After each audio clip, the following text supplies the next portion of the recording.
You set your alarm for 5 a.m. full of determination, but when it rings, you hit snooze again. That project you're excited about, you stare at the blank screen, waiting for inspiration that never comes.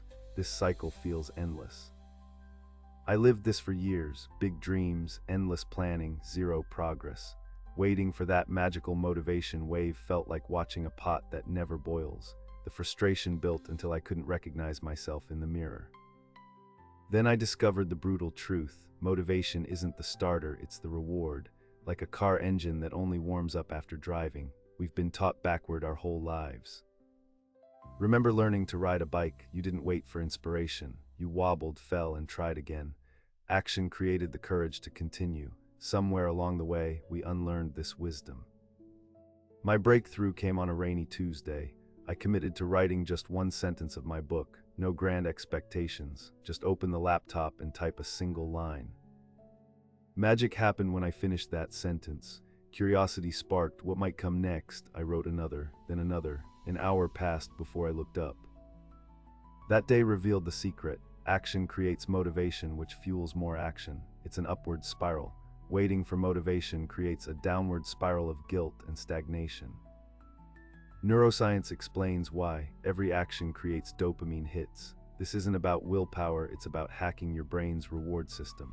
Tiny actions build neurological momentum. I tested this everywhere, didn't feel like exercising, just put on workout shoes. Instantly, 50% resistance vanished. Didn't want to clean, just clear one counter. The 2-minute rule changed everything.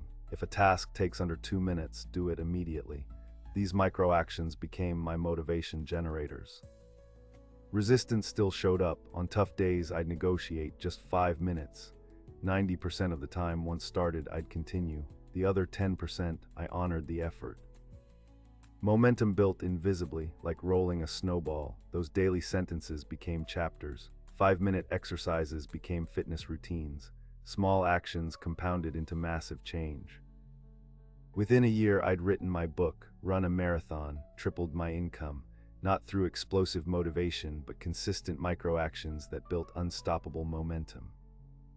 The biggest shift, identity. I stopped saying I'm unmotivated and started saying I'm someone who starts. This self-perception change rewired everything. Your brain lies to you about motivation. It screams, I don't feel like it, to avoid discomfort. Learn to thank that voice for its concern, then act anyway. Create action triggers. When I pour coffee, I write for 15 minutes. After brushing teeth, I do push-ups. These bypass the motivation debate entirely. Progress isn't linear. When I slipped back to old habits, I didn't wait for Monday or New Year's. I restarted with the very next small action. The motivation myth keeps us stuck. We think extraordinary results require extraordinary motivation. Truth, ordinary actions repeated create extraordinary results. See your future self, not motivated. Don't wait. Do one thing your future self will thank you for. That email, that walk, that difficult conversation. Action is the antidote to anxiety.